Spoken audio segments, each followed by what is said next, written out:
नमस्कार, शाम के 7 बजने को है। देश के सबसे विश्वसनीय, सबसे लोकप्रिय और नंबर 1 शो शंखनाद में आप सभी का स्वागत है। मैं हूं आपके साथ चित्रा त्रिपाठी।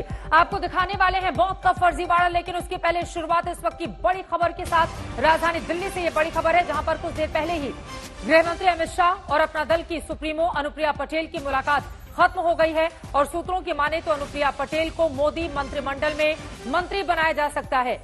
अमित शाह से मुलाकात में अनुप्रिया पटेल ने यूपी में गठबंधन और कैबिनेट विस्तार पर भी चर्चा की है। आपको बता दें, उत्तर प्रदेश में उनके एक ही मंत्री हैं। अनुप्रिया पटेल चाहती हैं कि वहां पर उनकी पार्टी से 2 मंत्रियों को चेहरा बनाया जाए, जबकि केंद्र में वो खुद की हिस्सेदारी भी चाहती हैं। अब आगे क्या होता है इस पूरे मामले में, ये देखना रहेगा काफी ज्यादा महत्वपूर्ण।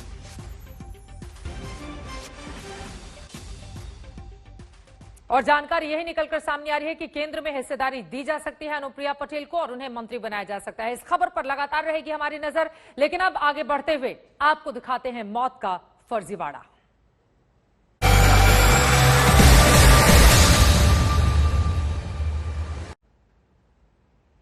हम हर रोज शंखनाद करते हैं सिस्टम की कारगुजारियों के खिलाफ। हम हर रोज शंखनाद करते हैं सत्ता की अव्यवस्थाओं के खिलाफ।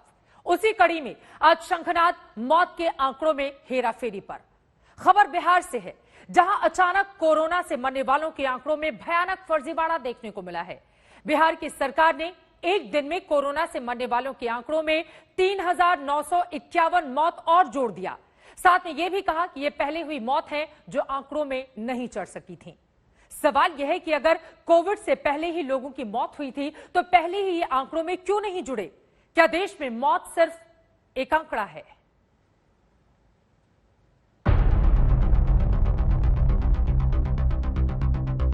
मौत के आंकड़े छिपाएंगे, किसी को नहीं बताएंगे।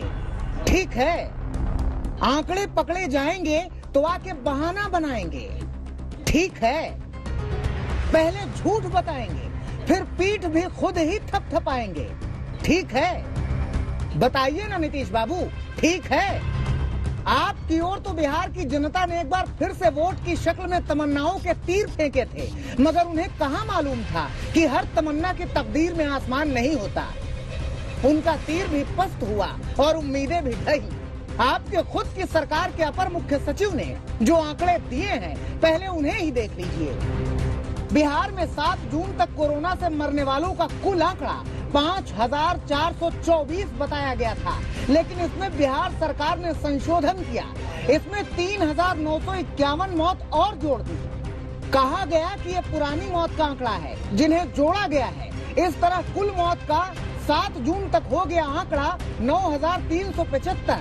इतना ही नहीं, पहले बिहार में मृत्यु दर 0.76% थी, जो बढ़कर 1.32% हो गई। मतलब बिहार सरकार ने सभ्यता के शिखर पर शर्म की गाथा लिख दी थी। मगर सवाल था क्यों?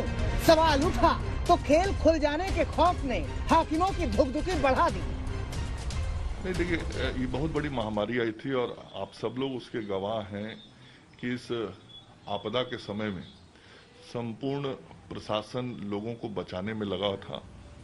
फिर भी सरकार के स्तर से ये कहा गया है कि यदि किसी भी स्तर पे किसी व्यक्ति के द्वारा लापरवाही समझ में आएगी तो उस पर कार्रवाई भी होगी। कार्रवाई तो जब होगी तब होगी, लेकिन ये कौन बताएगा मंत्री जी कि आंकड़ों में हो रहे खेल पर कोर्ट के आदेश के बाद कमेटी बनाई गई थी और कमेटी ने ये बताया कि नीतीश की सरकार का आंकड़ा झूठा है। देखिए, ये बिहार की फर्जी सरकार का फर्जी डाटा आंकड़ा भी उजागर हो गया है। सरकार ने अब खुद ही मान लिया 73%, 73% आंकड़ों में फिर बदल हुआ है। सरकार जो डाटा आंकड़ा पहले दे रही थी उसमें करीब 4,000 और ज्यादा एक दिन में सरकार ने मौत का आंकड़ा दिया। ये कब दिया? लगातार नेता प्रतिपक्ष इस बात को कह रहे थे कि सरकार के जो डाटा और आंकड़ा है वो फर्जी है। माननीय उच्च न्यायालय ने कड़ी फटकार लगाई तो जांच कराया सरकार ने। अब 4,000 का अंतर दिखाया जा रहा है। सरकार पूरी तरह से एक्सपोज हो गई। पहले कोरोना जांच घोटाला हुआ पिछले बार, इस बार कोरोना से हुई मौत का घोटाला सामने आया है। अच्छा सुनिए, एक खेल और है, वो ये कि बिहार की सरकार ने कोरोना से मरने वालों के परिवार को 4 लाख रुपए मुआवजा देने की बात कही है। सरकार कह रही है कि मुआवजा देने से पहले देखना सुनना तो पड़ेगा ना, क्योंकि बहुत सारी मौत तो ऐसी हुई है जिनकी रिपोर्ट का कोई अता पता ही नहीं। हमको जब राशि देना है, उसकी व्यवस्था है, तो उस प्रोटोकॉल को भी मानना पड़ेगा जिसके तहत रिपोर्ट आता है। तो जो रिपोर्ट पॉजिटिव आएगा उसी को हम उस आपदा के कारण सहायता कर सकते हैं। जिन्होंने अपनों को खोया था उन्हें मुआवजे का इंतजार भले न रहा हो, लेकिन अपने परिजनों की मौत का मतलब भी अगर उन्हें न मालूम चले तो इससे बुरा भला क्या होगा। इसी बात पर तो विपक्ष घेर रहा है। ये तो स्पष्ट है कि सरकार ने जो डाटा आंकड़ा दिया वो फर्जी है। आज भी हम दावे के साथ आपको कह रहे हैं कि ये 20 गुना ज्यादा मौत हुआ है। दूसरा खेल और है सरकार का, 4 लाख रुपया देना है सरकार को जितने लोगों की मौत होगी कोरोना से। अब सरकार उसमें भी हेरा फेरी करने की नीयत से मौत के आंकड़ों को बढ़ा करके वो 4 लाख रुपया निकासी करेगी। ये सरकार का फर्जीवाड़ा हर तरफ हो रहा है। अब कैसे इस सरकार पर कोई विश्वास कर सकता है। विपक्षी पूछ रहे हैं कि बताइए नीतीश जी, आंकड़ों का ये खेल क्यों खेला गया, और ऐसे कितने खेल हैं जो आपके बिसात में पाशे बनकर अभी भी पड़े हैं।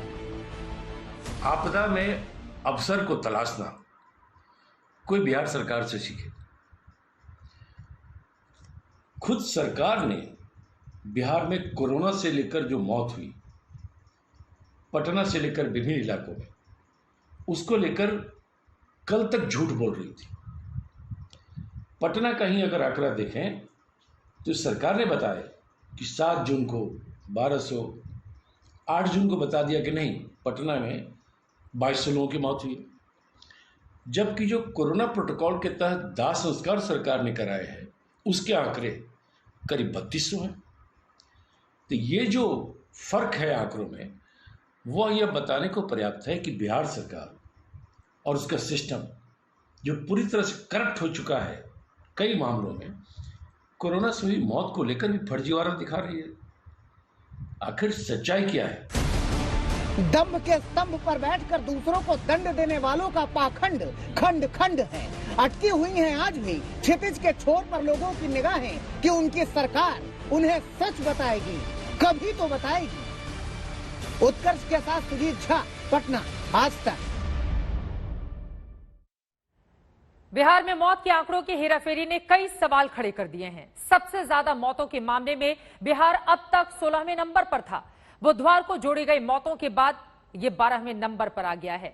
वहीं बिहार में आपको एक एक करके जानकारी देते हुए चलते हैं। मृत्यु दर 0.76% से बढ़कर अब 1.32% हो गई है। यहां पर आप देख रहे हैं, पहले मृत्यु दर कम थी, लेकिन ये जो नए आंकड़े ऐड ऑन किए गए हैं, जोड़े गए हैं, उसके बाद आपको बताते चले कि इन आंकड़ों में अब किस कदर इजाफा हुआ है वो आपके सामने है। वहीं इसका असर देश की मृत्यु दर पर भी पड़ा है। पहले देश की मृत्यु दर 1.22% थी, जो कि बढ़कर 1.23% हो गई है। यानी कि बिहार में आंकड़ों में जो उछाल दर्ज किया गया है वो सीधे अब देश के आंकड़ों को भी ऊपर लेकर आया है। जैसा कि आप देख पा रहे हैं, ये देश का मृत्यु दर का आंकड़ा है, जो पहले 1.22% था, लेकिन अब ये बढ़कर 1.23% हो गई है। वहीं एक दिन में हुई मौत ने भी पिछले सारे रिकॉर्ड तोड़ दिए हैं। 18 मई को एक दिन में सबसे ज्यादा 4,529 मौत दर्ज की गई थी, जबकि पिछले 24 घंटे में आंकड़ा 6,138 दर्ज किया गया है। एक और जानकारी आपको देते चले, चौंकाने वाली बात यह है कि बिहार में सिर्फ कल के आंकड़े कुल मौत का 64% है, जिससे आप अंदाजा लगा सकते हैं कि कितना बड़ा हेरफेर बिहार में हुआ है। इसी वजह से सरकार लगातार विपक्षी दलों के निशाने पर है और उनका यह कहना है कि फर्जीवाड़ा आंकड़ों में सरकार की ओर से किया गया है। तो ये बिहार के आंकड़े और देश के आंकड़े हम आपको दिखा दिए, लेकिन ऐसा लगता है कि पूरा का पूरा सिस्टम ही ढह गया है। ये आंकड़े अपने आप में बहुत सारे सवाल खड़े करते हैं। बहरहाल अब बात हम बेटियों की कर लेते हैं। इस बात में कहीं कोई शक व शुबा नहीं कि बेटियां किसी से कम नहीं होती, मगर बेटियों के प्रति दुर्भावना और सड़ी हुई सोच का सार्वजनिक प्रदर्शन यदाकदा कोई न कोई करता ही रहता है। इस बार यह प्रदर्शन उत्तर प्रदेश की महिला आयोग की सदस्य मीना कुमारी ने किया है। मीना कुमारी ने बेहद कचरा युक्त बयान दिया है। उन्होंने कहा है कि बेटियों से मोबाइल छीन लेना चाहिए वरना वो अपराध कर सकती हैं। उन्होंने कहा कि बेटियों की माएं अपनी बेटियों की जासूसी करें और उन पर अपनी नजर रखें। देखिए, अपनी बेटियों को भी देखना पड़ेगा कहाँ जा रही हैं, क्या है और किस लड़के के साथ बैठ रही हैं। मोबाइल को भी देखना होगा। सबसे पहले मैं सबको यही बोलती हूँ, लड़कियां मोबाइल से बातें करती रहती हैं और यहाँ तक मैटर पहुँच जाता है कि उसको लेके भाग जाती हैं शादी के लिए। महिलाओं के सम्मान के लिए छातियां कूटने वाले ध्वजाधारियों, सुनिए इन्हें। महिलाओं के अधिकार को, बेटियों के सम्मान को, बेटियों के अभिमान को, बेटियों की आजादी को, बेटियों की सुरक्षा करने वाली यूपी महिला आयोग की सदस्य और एक बेटी की मां मीना कुमारी ने अपनी जूती के तल्ले के नीचे रौंद दिया है। भाषा के सारे संस्कार को कचर कुंडी में फेंक के बैठी थी मीना कुमारी। अपने ही फोन में देख रही थी कि कैसे फोन की वजह से भाग जाती हैं बेटियां। अपने ही फोन से पता कर रही थी कि फोन की वजह से ही अपराध करती हैं बेटियां। अपने फोन से जानकारी जुटा रही थी कि माँ बाप के लिए शर्म का संसार बन जाती हैं बेटियां। और इस शर्मनाक कथा में बेटियों का साथ देती हैं उनकी माएं। तो माएं भी सुने, मीना कुमारी ने ठेका ले लिया है बेटियों को बचाने का। मैं अपील करूंगी, घर वाले मोबाइल ना दें बेटियों को, और दें तो उस पर पूरी निगाह रखें। और सबसे पहले मैं माँओं को कहती हूँ अपनी बेटियों का ध्यान रखें। ये सब माँ की लापरवाही से बेटियों का ये हर्ष होता है। इस बयान को क्या कहें? फूहड़ युक्त कहें, बुद्धिमत्ता से मुक्त कहें, आडंबर में उन्मुक्त कहें या रद्दी कचरे का संयुक्त कहें? क्या कहें? बेटी पढ़ाओ बेटी बचाओ महिला सशक्तिकरण के नारे की धज्जियां उड़ाते हुए महिला आयोग की एक सदस्य कहती हैं कि बेटियां मोबाइल फोन पर बात करती हैं, इसलिए वो लड़कों के साथ भाग जाती हैं और उन पर नजर रखना जरूरी है। ये उस आयोग की सदस्य हैं जिसका अधिकार, जिसका मैंडेट है कि महिला अधिकारों को सुनिश्चित करें, बेटियों को सुरक्षित रखें। किस तरह के लोगों की इन आयोगों में नियुक्ति होती है ये स्पष्ट है। और इस तरह के बयान केवल वाहियात ही नहीं, इनके पद के गरिमा और इनके दायित्व के भी खिलाफ है। इनके ऊपर जांच होनी चाहिए। जांच तो होनी चाहिए, मगर इस बात की नहीं कि मीना कुमारी संवैधानिक पद पर कैसे पहुंची, बल्कि इस बात पर कि उनके दिमाग में ये बातें आई कहां से। उनके दिमाग में ये क्यों नहीं आया कि बेटियों को राह चलने के लिए कानून नहीं कदम ही काफी हो। उनके दिमाग में ये क्यों नहीं आया कि अंधेरे उन्हें डराए नहीं। उनके दिमाग में ये क्यों नहीं आया कि हमें एक ऐसे समाज का निर्माण करने की जरूरत है जिसमें बेटियों का मोबाइल छीनने की जरूरत ही न पड़े, कि जरूरत ही ना हो उनकी जासूसी कराने की जरूरत ही ना हो उन पर तालाबंदी करने की। इन सारे सवालों के साथ हमने मीना कुमारी से एक बार फिर बात की, लेकिन अफसोस मीना कुमारी अपने अनर्गल बयान पर बेशर्मी से अड़ी भी रही, डटी भी रही। ऐसा कुछ नहीं मैंने बयान दिया है। मेरे पास इस तरह के केस आए हैं जो लड़कियां मोबाइल के जरिए जो घर से चली गई हैं और जिन्होंने शादी की है, इस तरह के मेरे पास केस आए। मैंने ये कहा कि जो नाबालिग लड़की लड़के हैं उनकी माओं को, अभिभावकों को ये करना चाहिए, महिलाओं को ये देखना चाहिए कि हमारे बच्चे किससे बात कर रहे हैं, क्या है, उसको चेक करना चाहिए मोबाइल को।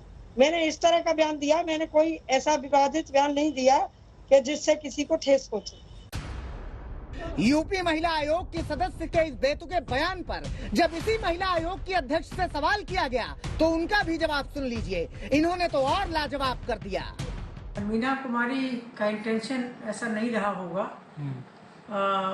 चूंकि ऐसा हमारी उनसे बात हुई है। उन्होंने बताया कि चूंकि इस तरह के केस उनके पास थे उस दिन बहुत सारे जो मोबाइल से संबंधित थे, कहती इसलिए उन्होंने कहा कि नाबालिग लड़कियों से को फोन अगर दे तो माता पिता उस पर चेक रखें। समझ रहे हैं ना आप? पर्देदारी कहते हैं इसे, खुली पर्देदारी।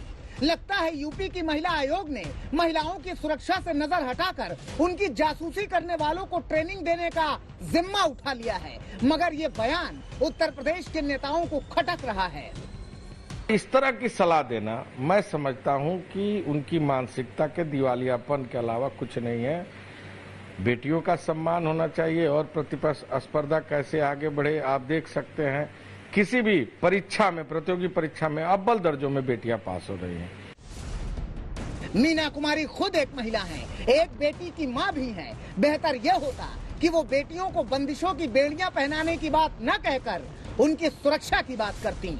लखनऊ से कुमार अभिषेक और अभिषेक मिश्रा के साथ शिवम सारस्वत, अलीगढ़, आज तक। बेटियों के लिए आवाज बुलंद कीजिए, उनके लिए बेड़ियां मत बनाइए। आगे बढ़ते हुए लेकर चलते हैं आपको मुंबई, जो कि हादसों का शहर बन चुका है।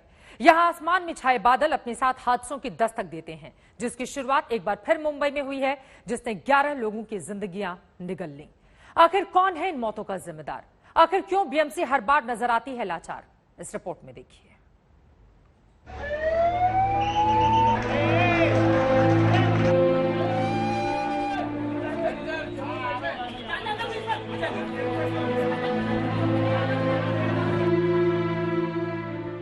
ये कोई ईंट गारे का ढेर नहीं है, यहाँ ढहा है आशियाना जिसमें अपने रहते थे। मेरा भी पूरा घर टूट गया है। अब मैं चाहती हूँ कि मेरा रूम बना के आप लोग दे दो, बस हो गया, मुझे और कुछ नहीं चाहिए। ये सिर्फ 4 मंजिला इमारत नहीं थी, यहाँ बसती थी जिंदगियां जो अब खामोश हो गई हैं। हमारे 9 लोग जो थे वो खत्म हुए हैं। कोई नहीं बचा।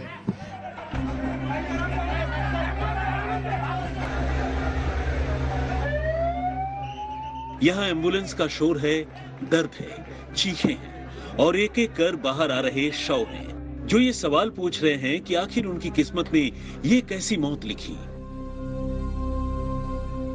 सवाल परिवार के भी हैं कि आखिर कौन है जिम्मेदार? आखिर क्यों हर बारिश में होता है माया नगरी का ऐसा हाल? क्यों देश का सबसे अमीर बीएमसी हो जाता है लाचार? बताओ, आखिर कौन है गुनहगार? मेरा भी पूरा घर टूट गया है। अब मैं चाहती हूँ कि मेरा रूम बना के आप लोग दे दो, बस हो गया, मुझे और कुछ नहीं चाहिए। परिवार में कौन है? परिवार भी कोई चोट लगी? नहीं, मुझे खड़ी लगी है। मेरे बच्चे लोग ने दवा पानी कराए, मुझे लेके जाके इलाज कराए। और जब मैं होश में आई तो मेरे बच्चे मुझे बोले कि अम्मी घर टूट गया है करके।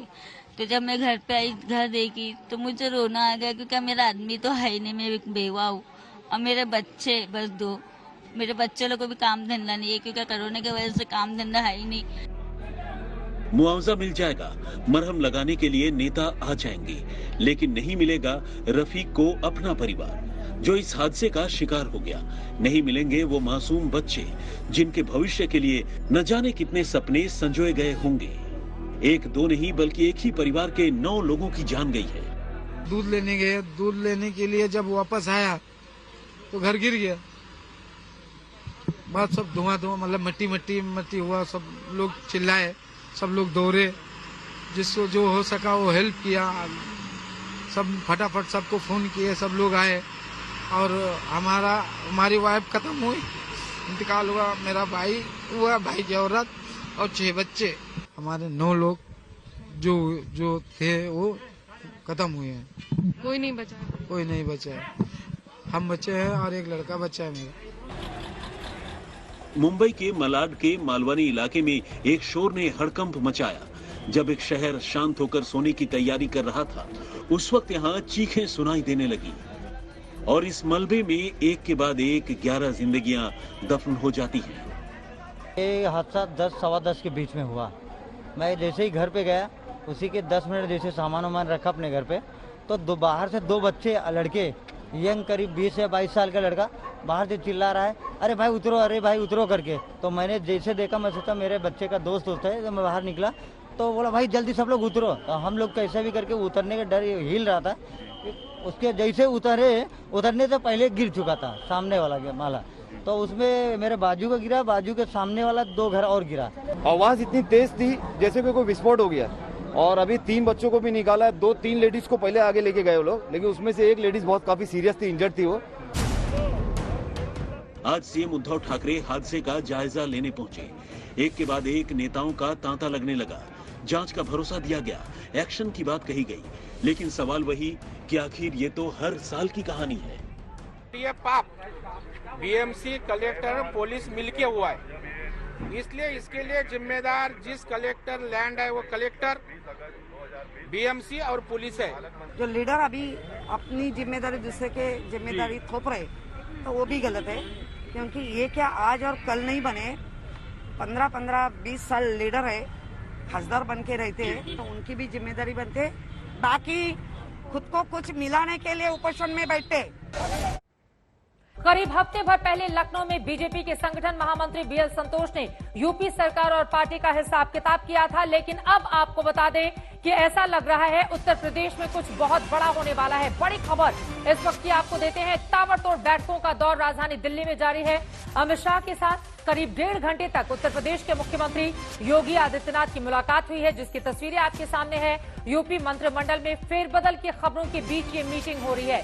आपको बता दें तकरीबन 6 महीने के बाद उत्तर प्रदेश समेत 5 राज्यों में विधानसभा के चुनाव होंगे, जिसमें सबसे ज्यादा सीटें उत्तर प्रदेश 403 और उसको दोबारा जीतने की जिम्मेदारी योगी आदित्यनाथ पर है। ये तस्वीरें आपके सामने है। किस तरह से गृह मंत्री अमित शाह और यूपी के सीएम योगी आदित्यनाथ ने आमने सामने बैठकर किस तरह से फेरबदल किया जाए उत्तर प्रदेश की कैबिनेट में, उसको लेकर यहां पर माथापच्ची की गई है। तमाम नामों पर जो जानकारी निकलकर सामने आ रही है इसमें चर्चा भी की गई है। योगी आदित्यनाथ की सोच क्या है उसके बारे में डिस्कस हुआ है। वो कौन कौन से नाम है जिनको लेकर आगे बढ़ा जा सकता है, ताकि एक तरफ सरकार अपनी छवि के जरिए आगे बढ़ पाए तो वहीं दूसरी तरफ जातिगत समीकरण को भी साध पाए, क्योंकि उत्तर प्रदेश में यह सबसे ज्यादा महत्वपूर्ण जब टिकटों का बंटवारा होता है या जातियों को साधने की कोशिश और कवायद होती है, उसके मद्देनजर तमाम फेरबदल किए जाते हैं। 6 महीने बाद ही जनवरी फरवरी में विधानसभा के चुनाव, लेकिन उसके ठीक पहले यूपी को लेकर बड़ी बैठकों का दौर लगातार राजधानी दिल्ली में जारी है और यहां पर योगी आदित्यनाथ सीएम की मौजूदगी है। उनकी प्रधानमंत्री नरेंद्र मोदी से भी होनी है मुलाकात। जैसा कि मैंने आपको जानकारी दी, करीब हफ्ते भर पहले लखनऊ में बीजेपी के संगठन महामंत्री बीएल संतोष ने यूपी सरकार और पार्टी का हिसाब किताब किया था। उस बैठक में जो पटकथा लिखी गई थी उसी उत्तर कथा को लिखने के लिए खुद योगी के सीएम आदित्यनाथ दिल्ली पहुंचे हैं। योगी ने आज गृहमंत्री अमित शाह से मुलाकात की, जो तस्वीरें भी आपने देखी। कल प्रधानमंत्री नरेंद्र मोदी और बीजेपी अध्यक्ष जेपी नड्डा से भी उनकी मुलाकात का कार्यक्रम है।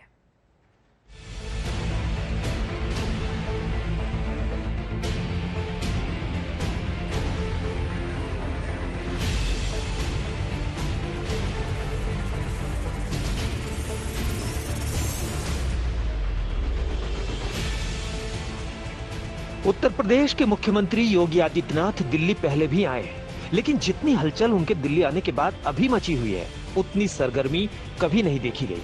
केंद्रीय नेतृत्व से मतभेदों की खबरों के बीच योगी आदित्यनाथ दिल्ली पहुंचे हैं। योगी आदित्यनाथ दोपहर लखनऊ से गाजियाबाद के हिंडन एयरबेस पर उतरे और दिल्ली के लिए रवाना हो गए। दिल्ली में उनका काफिला यूपी सदन पहुंचा। शाम 4 बजे के आसपास योगी आदित्यनाथ ने केंद्रीय गृह मंत्री अमित शाह से मुलाकात की।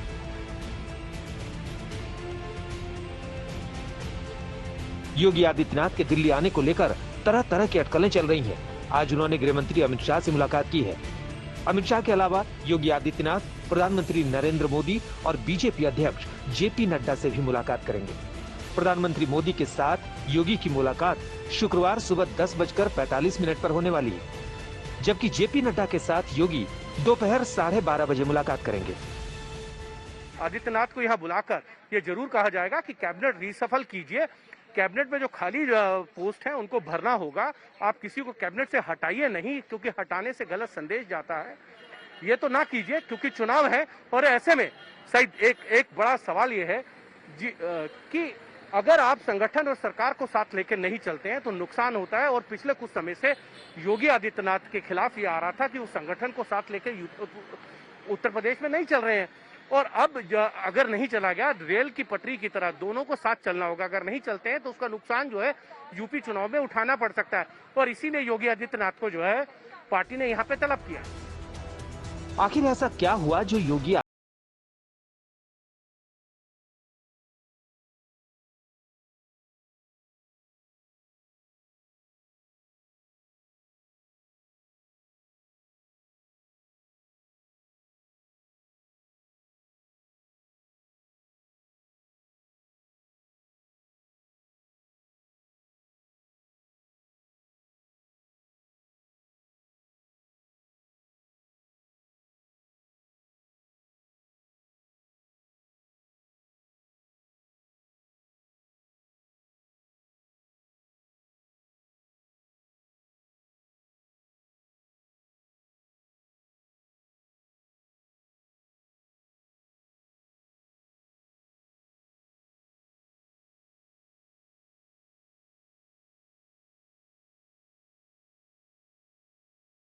उत्तर प्रदेश के सियासत में घटनाक्रम तेजी से बदल रहा है।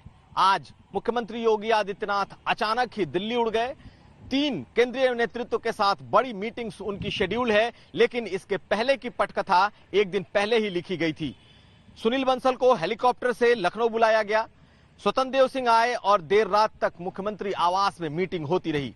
क्या आज की जो मीटिंग है या कल प्रधानमंत्री के साथ जो मीटिंग होने वाली है, इसकी तैयारी पहले ही 5 कालीदास मार्ग में की गई, लेकिन इसका एजेंडा क्या है, सबसे बड़ा सवाल यही है। और मंत्रिमंडल के विस्तार के अलावा भी उत्तर प्रदेश में पार्टी को कैसे ठीक किया जाए, वीएल संतोष की रिपोर्ट का क्या होगा, विधायकों की नाराजगी से लेकर तमाम वो सवाल जिस पर पिछले कुछ दिनों में मंथन हुए हैं, ये तीनों मुलाकात में कहीं ना कहीं ये एजेंडे में जरूर।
दिल्ली में मोदी और यूपी में योगी, सियासत का यह सबसे ताकतवर संयोग माना जाता है। दोनों का एक दूसरे पर अटूट भरोसा भी है। यह भरोसा दोनों दिग्गज नेताओं ने बार बार जाहिर भी किया है। फिर योगी और केंद्र के बीच अनबन की अटकलें आखिर क्यों शुरू हुई?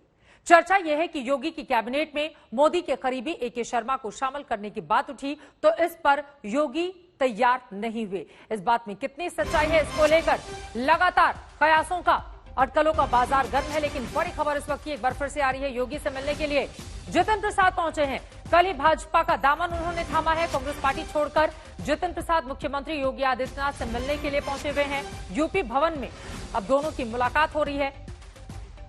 यकीनन उत्तर प्रदेश को लेकर जितिन प्रसाद को भी अब जिम्मेदारी दी जाएगी, क्योंकि ब्राह्मण चेहरे के तौर पर जितिन प्रसाद को आगे लेकर बढ़ने की कोशिश भारतीय जनता पार्टी की ओर से की जा रही है, ताकि वहां पर जो लड़ाई छिड़ी हुई है और कहा जाता है कि ब्राह्मण नाराज हैं, उनको मनाया जा सके। अब इस बैठक से निकलकर क्या कुछ सामने आता है, इस पर रहेगी हमारी नजर। लेकिन इन सब के बीच एक बार फिर से अटकलों का बाजार इतना ज्यादा गर्म क्यों है? चर्चा इस बात की बार बार क्यों की जा रही है कि योगी की कैबिनेट में मोदी के करीबी एके शर्मा को शामिल किया जाए? ये बात कही जा रही है राजधानी दिल्ली से, लेकिन उत्तर प्रदेश योगी आदित्यनाथ इसको लेकर तैयार नहीं है। इसके पीछे का क्या है बड़ा कारण, इस रिपोर्ट में जानिए।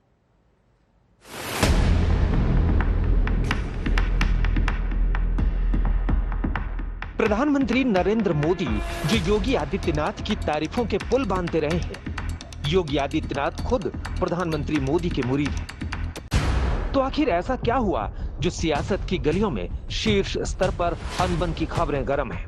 बीजेपी नेता कुछ खोलकर बोल नहीं रहे हैं, सरकार के सिपहसालार भी खामोशी ओढ़े हैं, लेकिन विपक्ष को तंज करने का मौका मिल गया है। समाजवादी पार्टी के मुखिया अखिलेश यादव का ये ट्वीट देखिए। उत्तर प्रदेश का ठहरा रथ भला कैसे हो गतिमान, पहिया धसा है यूपी में पर दिल्ली के हाथ लगाम। उदित राज तंज करते हुए अपने ट्वीट में लिखते हैं, 56 इंच को मिला 58 इंच। योगी और केंद्रीय नेतृत्व के बीच खींचतान की खबरें उस वक्त सामने आई थी जब यूपी में मंत्रिमंडल विस्तार में मोदी के करीबी एके शर्मा का नाम उछला था। चर्चा ये थी कि पीएम मोदी एमएलसी एके शर्मा को योगी मंत्रिमंडल में देखना चाहते हैं। सूत्रों के मुताबिक योगी आदित्यनाथ एके शर्मा को मंत्रिमंडल में शामिल करने के पक्ष में नहीं है। योगी नहीं चाहते कि सरकार में 2-2 पावर सेंटर का संदेश लोगों में जाए। ये खबर भी सुर्खियों में छाई कि केशव प्रसाद मौर्य को वापस संगठन में भेजा जा सकता है। उन्हें फिर से प्रदेश बीजेपी अध्यक्ष की कमान सौंपी जा सकती है। हालांकि खुद केशव प्रसाद मौर्य ने भी इस बात का खंडन कर दिया था। बैठक का रहा हूँ भारतीय जनता पार्टी के मेरे संगठन महामंत्री हैं और संगठनात्मक दृष्टि से बैठक पर चर्चा हुई है। बैठक जो चर्चा हुई है बहुत अच्छी चर्चा हुई है। 2022 में हम लोग फिर एक ऐतिहासिक विजय प्राप्त करेंगे। बताया जा रहा है कि 2022 है या कुछ और भी है, क्योंकि बहुत सारी चर्चा है। 2022 300 पार। तो आप तो इस तरीके से करें जैसे कि 2017 में बात कही थी, वही बात आप पूर्व प्रदेश अध्यक्ष हूँ मैं, अपने अध्यक्ष की अगुवाई में फिर 300 पार जिताएंगे। क्या बात है। मोदी के 18 साल से करीब रहे के शर्मा को मंत्रिमंडल में लिए जाने पर खींचतान की खबरें आई तो इस पर लखनऊ में बीजेपी और आरएसएस के नेताओं ने मंथन किया। इस बैठक के बाद दिल्ली में भी पीएम मोदी की बैठक हुई। उधर लखनऊ में यूपी बीजेपी प्रभारी राधा मोहन सिंह ने राज्यपाल आनंदीबेन पटेल और विधानसभा अध्यक्ष हृदय नारायण दीक्षित से मुलाकात की। इसके बाद मंत्रिमंडल विस्तार की खबरों ने जोर पकड़ा था। कहते हैं बीजेपी की राजनीति सबको चौंकाती है और आज वही हुआ। मुख्यमंत्री योगी आदित्यनाथ जब अमित शाह से मिलने पहुंचे उसी वक्त अनुप्रिया पटेल भी अमित शाह से मिलने पहुंची। उत्तर प्रदेश की सियासत को लेकर यह एक बड़ा घटनाक्रम है, क्योंकि बीजेपी अपने इस अलाई को शायद खोना नहीं चाहेगी और जिस तरीके से पिछले कुछ वक्त से अनुप्रिया पटेल और उनके अपना दल एस को लेकर एक नाराजगी दिखाई दे रही थी, कहीं ना कहीं उसे साधने की एक कोशिश भी दिखाई दी है। केंद्रीय नेतृत्व से योगी आदित्यनाथ के मतभेदों की खबरें सुर्खियों में छाई तो कुछ ऐसे घटनाक्रम हुए जिससे इन चर्चाओं को बल मिल गया। 5 जून को योगी आदित्यनाथ का जन्मदिन था, लेकिन ना तो उन्हें प्रधानमंत्री नरेंद्र मोदी ने बधाई दी और ना ही अमित शाह और जेपी नड्डा ने बधाई दी। यही नहीं, यूपी सरकार की सोशल साइट पर नया पोस्टर चस्पा किया गया है। इस पोस्टर में योगी के साथ उप मुख्यमंत्री केशव मौर्य और दिनेश शर्मा है। प्रदेश अध्यक्ष स्वतंत्र देव सिंह भी हैं, लेकिन पीएम मोदी और जेपी नड्डा की तस्वीर इस पोस्टर में नहीं है। यूपी में पंचायत चुनाव में हार के बाद से ही यूपी सरकार और संगठन पर दबाव है। यूपी में केंद्रीय नेतृत्व की हलचल से चर्चाओं का बाजार गर्म है। हालांकि बीजेपी के संगठन महामंत्री बीएल संतोष ने योगी आदित्यनाथ की तारीफों के पुल बांधे थे, लेकिन सतह पर जो दिखाई दे रहा है उसमें सब कुछ ठीक नजर नहीं आता। तो क्या योगी दिल्ली में सब कुछ ठीक करने आए हैं? लखनऊ में कुमार अभिषेक के साथ हिमांशु मिश्रा, दिल्ली आज तक। यूपी की सियासी फिजाओं में तरह तरह की अटकलों का बाजार गर्म है। दरअसल यूपी के पंचायत चुनावों में बीजेपी की हार के बाद पार्टी ने मंथन करने के लिए संगठन महामंत्री बीएल संतोष को भेजा था। 3 दिन के मंथन के बाद उन्होंने अपनी रिपोर्ट केंद्रीय नेतृत्व को दे दी। तो क्या उस रिपोर्ट पर बात करने के लिए दिल्ली पहुंचे हैं मुख्यमंत्री?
और इस अग्निपथ को पार कैसे करना है, इसको लेकर राजधानी दिल्ली में बैठकों का दौर लगातार जारी है। जैसे और जानकारी मिलेगी आज तक आप तक पहुंचाता रहेगा। इसी के साथ शंखनाद में अभी के लिए बस इतना ही। देश और दुनिया की बाकी खबरों के लिए आप देखते रहिए आज।